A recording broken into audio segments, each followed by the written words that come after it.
잠언 19장 11절 15절입니다. 잠언 19장에서 11절에서 15절까지 같이 있습니다. 노하기를 더디하는 것이 사람의 슬기요 허물을 용서하는 것이 자기의 영광이니라. 왕의 노함은 사자의 부르짖음 같고 그의 은택은 풀 위에 이슬 같으니라. 미련한 아들은 그의 아비의 재앙이요 다투는 아내는 이어떨어지는 물방울이니라. 집과 재물은 조상에게서 상속하거니와 슬기로운 아내는 여호와에게서 말미암느니라. 게으름이 사람으로 깊이 잠들게 하나니 태만한 사람은 줄일 것이니라. 아멘. 지혜자와 함께하는 행복. 사람은 혼자 살아가는 것이 아니라 함께 살아가는 인생이죠. 우리와 함께하는 사람들이 지혜로운 사람이냐 미련한 사람이냐, 혹은 내가 함께 살아가는 사람들에게 지혜로운 자인가 미련한 자인가, 이것이 이제 행복과 불행을 만들어주는 중요한 요인이 된다는 사실이죠. 먼저는 가정이겠죠. 가정에서 남편과 아내로 자녀들에게 혹은 부모와 자식으로서 행복을 주는 사람인가? 특히 우리 가정의 행복의 기초가 되는 것이 분명하죠. 우리 인생에 있어서. 지혜로운 가장, 아내, 자녀들이 행복한 가정을 만들어가는 것이고, 그런 가정들이 많아질 때 또 행복한 사회와 나라가 세워지게 되는 것이죠. 이제 나라를 이끌어가는 권력자나 다스리는 자들이 지혜로울 때 행복의 기초가 될 텐데요. 이러한 행복은 인간의 노력으로만 얻어지는 것은 아니고 하나님께로부터 주어지는 것이다. 그것을 우리는 깨닫게 됩니다. 11절에 노하기를 더디하는 것이 사람의 슬기요 허물을 용서하는 것이 자기의 영광이다. 그러니까 지혜가 하나님을 경외하는 것이라 그랬죠. 지혜의 이 내용은 곧 하나님의 말씀이에요. 말씀에 나타난 율법과 또 하나님의 말씀에 나타난 뜻은 간단하죠. 하나님 사랑, 이웃 사랑. 그러니까 지혜는 하나님을 사랑하고 이웃을 사랑하는 거예요. 이웃 사랑의 구체적인 실천. 이것이 잠언서에 아주 자세하게 나와 있어요. 아주 구체적이고. 노하기를 더디하는 것 사람의 슬기다. 이게 바로 사랑의 실천이고요. 지혜로운 자의 모습이에요. 그러니까 분노라는 건 사람들과의 관계 속에서 일어나는 거잖아요. 관계 속에서. 상대방 때문에 분노가 일어나기도 하고, 사회적인 현상, 어떤 상황이 나를 분노하기도 하는데, 그 분노를 잘 다스릴 줄 알아야 된다. 노하기를 더디하는 것이 지혜로운 자다. 그렇습니다. 세상의 지혜는 이 분노를 다스릴 수가 없어요. 분노를 촉발시키죠. 계속해서. 그래서 다툼을 일으키게 되는 것이고 모든 관계를 다 끊어버리게 만드는 거예요. 이 분노의 감정은 우리의 삶에 있어서, 함께 살아가는 삶에 있어서 불행을 자초하는 아주 중요한 요소 중에 하나예요. 마음이 행복한 사람은 분노를 잘 다스릴 줄 아는 사람이겠지. 그러니까 본인 자체도 불행해요. 계속 마음에 이 분노를 가지고 사는 사람은 절대 행복할 수 없겠죠. 아무리 좋은 환경에 앉아 있어도 마음에 분노가 계속 일어나면 행복하지 않아요. 그런 사람은 또 반드시 또 다른 사람에게 영향을 주네. 그런 불행한 사람과 함께 살아가면요, 함께 사는 사람 전체가 불행해져. 잊지 말아야죠. 누군가가 만들어주는 것이기보다는 본인 스스로 이것을 잘 다스리는 것이 지혜라고요. 어찌 살아가면서 분노가 없겠습니까? 있을 수밖에 없는데 이걸 다스려야 된다. 그런데 지혜가 없는 사람은요, 다스려지지가 않아요. 절대 불가능. 노하기를 더디하는 것은 하나님의 성품이거든요. 출애굽기 34장 6절, 여호와께서 그의 앞으로 지나가시며, 하나님이 모세에게 자신을 보여주시는 장면이죠. 선포하시되 여호와라 여호와라 자비롭고 은혜롭고 노하기를 더디하고 인자와 진실이 많은 하나님이라. 이 하나님의 속성이 잘 나타나 있죠. 보세요. 자비, 은혜, 노하기를 더디하고 인자와 진실. 이 하나님의 속성이라고요. 그러니까 이 하나님의 속성 중에 노하기를 더디한다. 그 노하기를 더디한다라고 하는 것은 무엇과 연결이 되어 있어요? 자비, 은혜, 인자와 연결이 되어 있다고요. 그러니까 자비롭고 은혜롭고 인자가 많으신 하나님의 성품을 가진 사람들만이 노하기를 더디하고 절제할 수가 있겠죠. 이건 매우 중요한 말씀이에요. 그러니까 이 자비라든지 겸손, 긍휼, 관용, 양소는 다 양수는 하나님께서 주는 하늘에서 오는 지혜라 그랬죠. 그러니까 이런 지혜가 없는 사람은 노하기를 더디한다? 어렵습니다. 마음에 자비와 긍휼이 없는데 어떻게 분노를 다스리겠어요? 불가능하죠. 불가능하죠. 그러니 하나님의 지혜를 알고 지혜의 성령의 인도하심을 따라 살아가는 삶이 얼마나 행복한 삶인지 아시겠죠? 분노는 뭐 철저하게 육체입니다. 하나님이 없이 육체만 가지고 사는 사람들은 분노를 다스릴 수가 없어요. 불가능합니다. 하나님께로부터 자비와 긍휼을 힘입은 사람들만이 할 수 있는 일이겠죠. 이 하나님이 어떤 분이신가를 잘 깨닫는, 그러니까 하나님을 알아야 이게 정리가 되는 거예요. 다스려져요. 이 은혜를 맛본 사람들만이 할 수 있다. 다윗의 깨달음도 묵상하게 되는데요. 다윗 시편 103편 8절 이하에 보면 여호와는 긍휼이 많으시고 은혜로우시고 노하기를 더디하시고 삶을 통해서 깨달은 거예요. 인자하심이 풍부하시도다. 자주 경책하지 아니하시며 노를 영원히 품지 아니하시리로다.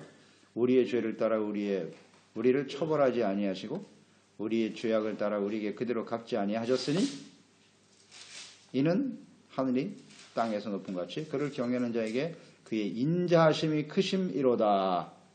다윗이 삶을 통해서 깨달은 하나님의 성품, 은혜, 긍휼, 노하기를 더디하신다.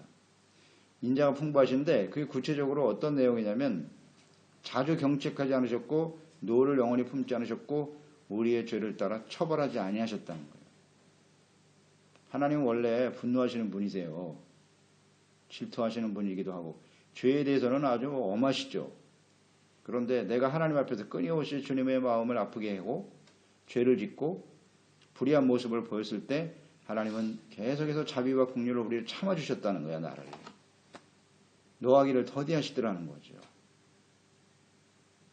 죄를 따라 처벌하지 아니하시는 이것이 노하기를 더디하시는 하나님의 은혜를 맛본 사람들의 모습 아닐까요? 나는 죄가 없어. 대부분 이 분노하는 사람들은 지극히 교만하고요. 자기의 생각이 다 옳고 나의 감정만이 중요하고 교만한 사람이에요. 내가 죄가 있고 불의하고 어리석은데 상대방이 나를 참아주고 있구나.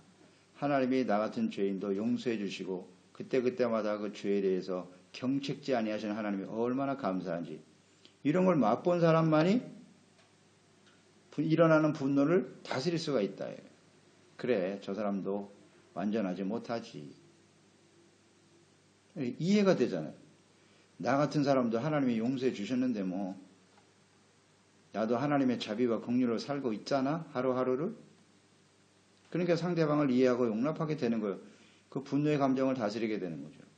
그러니까 이 분노라는 것이 그 관계 속에서 이루어지는 거니까 분명 상대방이 나에 대한 어떤 잘못이 기인할 거라. 그게 원인이 될 거예요.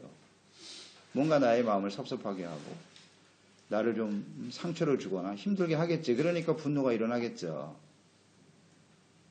그럴 때 하나님의 자비와 긍휼하심을 맛본 사람은 그게 절제가 되는 거예요. 그래서 하나님께서 우리를 사랑하시는 구체적인 모습이 바로 노하기를 더디하는 것이라는 사실을 깨달아야 돼요. 이것을 우리는 알고 있나요? 내가 너희를 사랑한 것 같이 너희가 서로 사랑하라. 그 내용이 뭐냐? 어떻게 사랑하셨는데 우리를? 저는 이 시편 103편 8절에 다윗의 고백이 우리의 고백이라고 생각해요. 매일매일 범죄하고 정말 하나님 앞에 온전히 설 수 없는 저희들인데 끝까지 참고 계시잖아요. 하나님은 공의로우신 분입니다. 굉장히 엄하신 분이에요. 그런데 한없는 자비와 긍휼로 우리 하루하루를 살게 하시잖아요. 뭐 여러 번 묵상됐지만 우리가 아직 이렇게 생명이 붙어 있는 것이 바로 하나님의 자비와 긍휼 때문이라고요. 죽어 마땅한 인생들의 죄의 삭은 사망입니다. 사망이에요. 근데 아직도 하나님 우리를 기회를 주시고 용서해 주시고 자비와 긍휼을 심어 주시잖아요. 노하기를 더디하시는 하나님이 참고 계시기 때문이다. 아멘. 그러니까 우리가 절제가 되는 거죠. 이걸 깨닫지 못한 사람이 어떻게 이게 절제가 되겠습니까? 안 되죠. 그냥 자기만 옳은 거야. 자기 감정만 더 중요하고. 하나님에 대한 인식, 하나님과의 나의 관계 속에서 얻어지는 은혜가 전혀 없는 거죠. 이게 차단이 되어 있는데.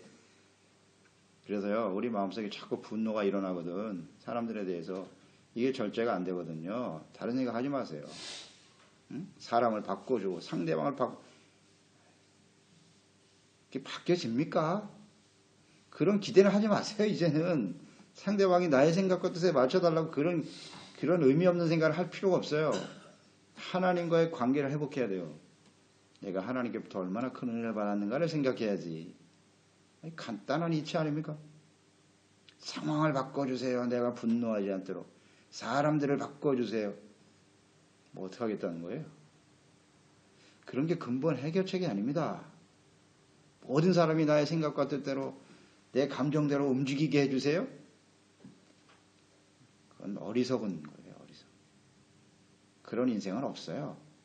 절대로. 그렇기 때문에 하나님과의 관계가 회복되고 내가 베풀어 주신 하나님의 자비와 긍휼을 회복하는 것이 더 지혜로운 것입니다. 아멘입니다. 이런 지혜를 깨달은 사람만이 이 노하는 것을 분노를 절제할 수 있어요. 그게 결국 어떻게 된다?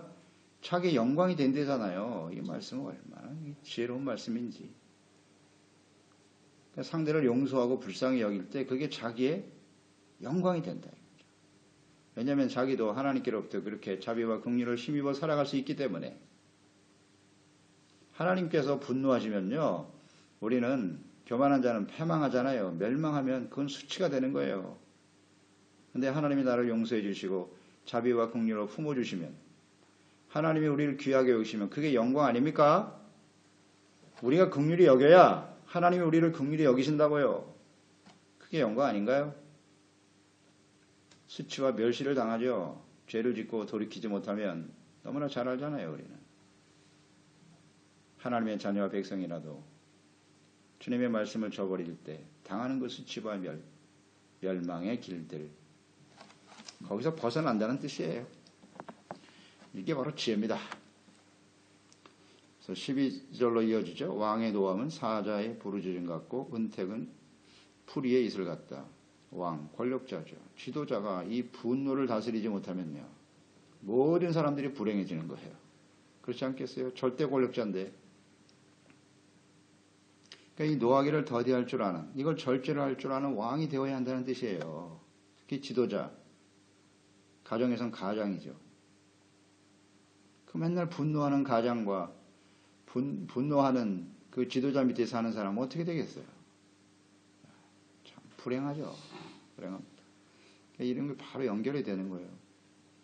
가정, 사회, 공동체 다 마찬가지. 이런 상사를 직장에서도 마찬가지죠. 맨날 분노하고 말이죠. 그 분노하는 상사 만나면 정말 고통스럽습니다. 직장은요, 자기 마음대로 그만둘 수도 없어요. 거기서 나는 모든 삶을 이어가야 되니까 힘없는 그 직원들은요, 정말 고통스러워요. 자, 그러니까 이 분노하는 사람이 되어서 절대 안 돼. 이걸 다스릴 줄 알아야지.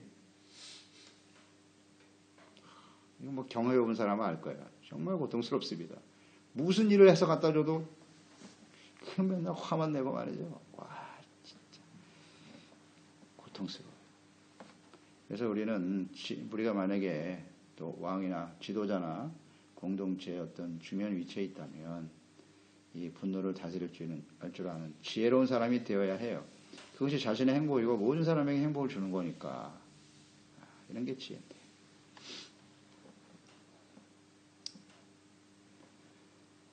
그러기 위해서는 항상 이 하나님의 말씀에 귀를 기울이고 살아가는 것이 매우 중요하겠죠. 하나님의 말씀에 귀를 기울이는 지혜로운 자가 되어야 한다.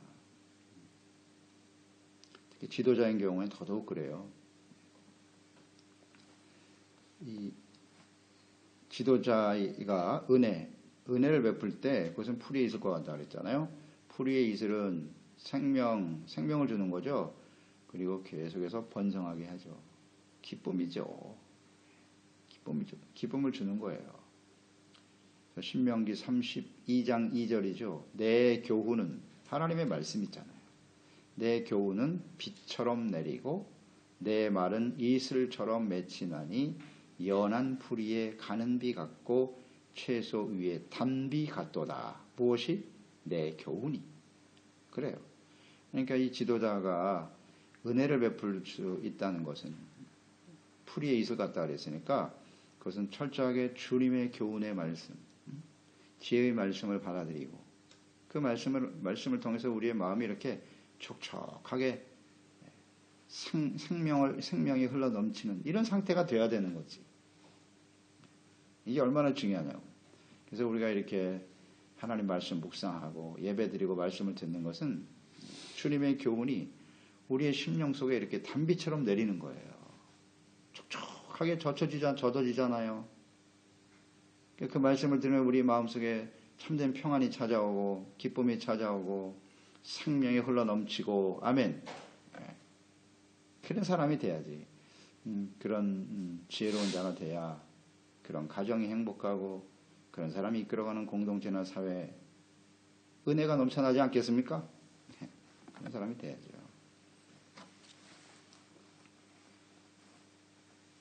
13절 미련한 아들은 그의 아비의 재앙이요 다투는 아내는 이어떨어지는 물방울 같다. 가정이죠. 가정을 불행하게 하는 게 뭐냐? 미련한 아들, 남편과 다투기를 좋아하는 아내. 이거 정말 힘들죠. 지혜가 없는 자녀들 혹은 이들은 부모에게 큰 고통과 근심이 되는 건 사실이죠. 지혜라는 걸 잘 아시죠? 지식과는 달라요. 아무리 지식이 많고 학벌이 좋고 세상에서 대단한 위치에 서 있다고 해도 그 자녀들이 지혜롭지 못하면요 반드시 부모에게 고통과 근심을 주게 돼 있어요. 우리가 삶을 통해서 경험되어야 좀 하고요. 따라서 이 자녀들을 하나님의 말씀과 교양과 훈계로 잘 양육해야 됩니다. 이것도 분노와 연결이 되어 있어요. 그러니까 분노하는 부모 밑에서 자란 자녀들은요 이렇게 불행해요. 반드시 그래요. 그 자녀들이 문제아가 되는 경우는 다 분노하는 부모 밑에서 자란 자녀들이에요. 그러니까 그 부모로부터 계속 마음에 분노가 쌓여가는 거예요. 그러니까 부모의 분노는 자식한테 바로 영향을 주거든요. 그러면 자식도 인격체인데 분노하는 부모 밑에서 분노가 더 크게 폭발하는 거예요, 자녀들이. 이게 다 간단한 진리예요. 부모의 진실한 사랑과 온유하고 겸손함으로 주님의 사랑과 은혜로 양육받은 자녀들은요, 절대 마음속에 이런 분노가 없어요. 다스려져요. 이럴 땐 이렇게 정리가 돼야 되는구나. 물론 태어날 때부터 온전한 사람은 아무도 없지만 부모에게서 이런 중요한 영향을 받게 된다. 이게 얼마나 중요한지. 흘러내리는 거예요. 그러니까 이런 지혜를 모르는 자녀니까 자녀들은 또 부모에게 끊임없이 분노하거든요. 분노합니다. 아이들이요. 이걸 절제하고 다스릴 줄 모르니까 고통이 되는 거지. 정말 고통이 되죠. 부모도 큰 아픔이에요. 순종하는 자녀들, 부모와 좋은 관계 속에서 성장하는 자녀들, 이게 큰 축복이죠, 사실. 축복입니다. 반항하는 자식들 얼마나 많습니까?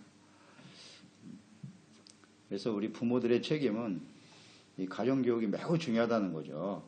하나님의 지혜의 말씀으로 잘 양육하는 게 대단히 중요하다. 잠언서 13장 1절에서도 보았죠. 지혜로운 아들은 아비의 훈계를 들으나 거만한 자는 꾸지람을 듣지 아니하느니라. 훈계를 듣기를 좋아하는 자식, 그게 지혜로운 자녀예요. 그러려면 부모가 하나님께로부터 훈계를 잘 받아야겠죠. 자신은 잘못하면서 맨날 자식을 훈계하니까 자식들이 화가 나는 거 아니에요. 잠언 15장 20절에도 지혜로운 아들은 아비를 즐겁게 하여도 미련한 자는 어미를 업신여기느니라. 부모를 업신여겨. 교만하죠. 아주 거만하다. 그래서 우리 또한 하나님 앞에서 우리 자녀들 아니겠어요? 우리 자녀니까 지혜로운 자식이 되어서 하나님의 훈계와 교훈의 말씀을 잘 듣고 순종할 줄 아는 기쁨을 주는 자식이 돼야죠.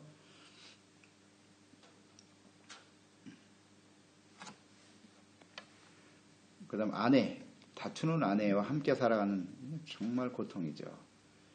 다툼의 원인이 뭐냐? 다 정욕이라 그랬죠. 정욕에서 오는 욕심 때문에 오는 거라 그랬고 교만이에요. 교만. 자기 중심이야 그냥. 모든 게 자기 중심이에요.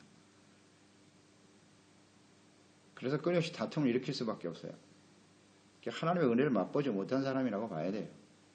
계속 다투는 아내는 자기 감정에만 충실한 사람이니까 모든 게 자기 뜻대로 안 되면 다 화가 나는 거니까요. 분노를 다스리지 못하니까 다툼이 이루어지는 거거든요. 다 분노와 관련이 있어요. 그 비가 끊임없이 이어떨어지는 물방울과 같다니까 집에 비가 와서 물이 새는 거예요. 물이 계속 떨어진다고 생각해 보세요. 그거 얼마나 불안해요. 잠을 못 잡니다. 그거 경험해 본 사람 알죠?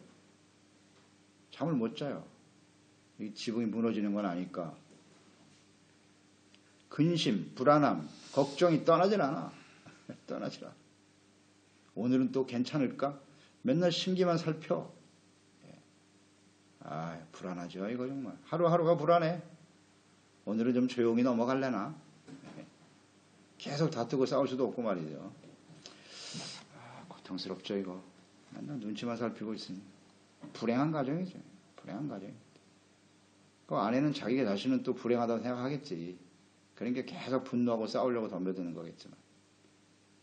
그게 정말 어리석은 거예요. 자기뿐만 아니라 모든 사람을 불행하게 만드는 거예요. 인생 전체를 불행하게 만드는 거예요. 그래놓건 뭐 남편이 자식이 잘못 만나 내가 이런 소리 하고 있다고. 이런 어리석은 사람들이 있나. 하나님의 지혜는요. 이해와 용서잖아요. 관용, 양순 이런 하나님의 지혜를 가진 아내 그 밑에서 양육을 받은 자녀들이 행복하지 않겠어요? 그래서 지혜로운 자와 함께 해야 행복한 가정을 만들어내는 겁니다. 14절로 이어지죠. 집과 재물은 조상에게 상속되거니와 슬기로운 아내는 여호와께로부터 말미암느니라. 집과 재물은 자녀면 자동으로 상속받게 되지만 슬기로운 아내는 하나님께로부터 주어진다는 거예요. 매우 중요하죠. 그래서 이 아내를 선택할 때는 정말 기준이 분명해야 되고요. 하나님을 경외하는 지혜로운 아내를 맞아야 돼요. 하나님께로부터 주어진다 그러잖아요. 내가 뭐 아내를 잘 결혼해서 잘 만들면 되지. 어리석은 자요. 예, 아내가 내 뜻대로 움직입니까? 절대 그렇지 않아요. 내가 믿으니까 뭐 아내도 나 예수님 믿게 만들면 되지. No. 절대 그런 거 없어요. 하나님이 주시는 거예요. 하나님이. 그래서 따라서 기도해야 되고요. 하나님의 지혜를 아는 사람을 맞아야죠. 너무나 당연한 진리인데 내 마음대로 됩니까? 절대 안 됨. 하나님의 선물이에요.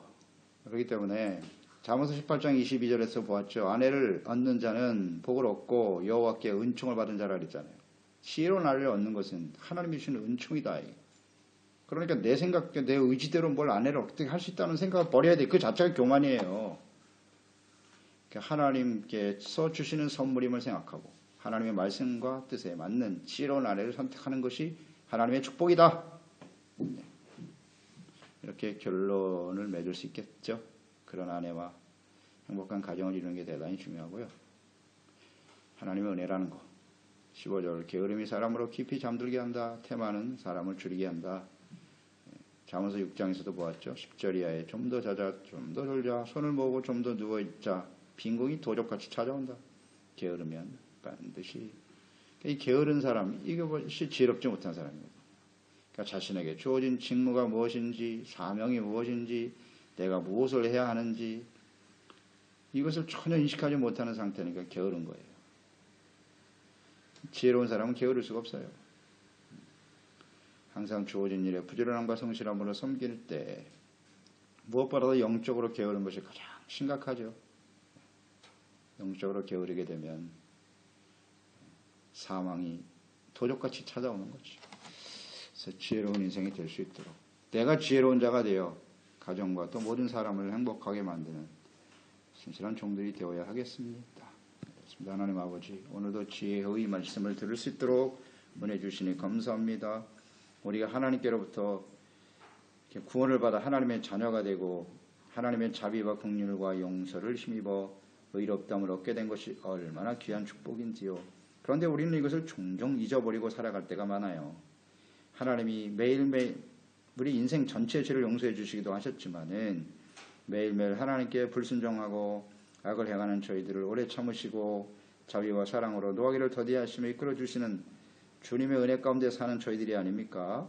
그런데 1만 달란트 빚진 자가 100데나리온 빚진 친구의 멱살을 잡는 것처럼 조금 잘못하는 우리 형제와 이웃들, 가족들, 그들의 멱살을 잡고 분노하는 일, 이건 참으로 악하고 어리석은 일 아닙니까? 하나님의 자비와 긍휼하심과 관용과 용서가 이런 지혜를 가지고 살아감으로써 가정을 또 함께하는 모든 교회와 공동체를 함께하는 사람들을 행복하게 만들어가는 지혜로운 종들이 다 되게 하소서. 예수님의 이름으로 기도드리옵나이다. 아멘. 잠언 19장 11